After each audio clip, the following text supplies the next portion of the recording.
唔知有冇發覺咧，好多人都中意用 cap 圖去出個 post。Threads 咧最近可能因為都見到好多人咁做，所以咧就出咗個咁嘅功能，俾大家咧將個 post save 成一個 image。咁我哋就入去望一望呢個功能啦。好嗱，呢個就我一個 post 嚟㗎啦。咁呢個咧一定係 desktop 要做嘅暫時。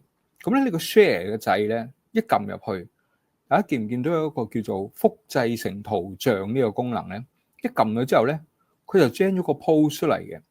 咁你可以係唔同嘅 color scheme 啦，兩種啦，黑色、白色啦。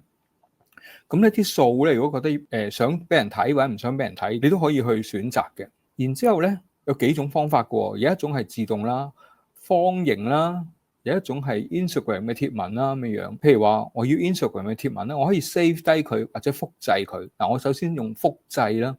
好啦，複製咗，然之後咧我就去 Canva 嗰度啦。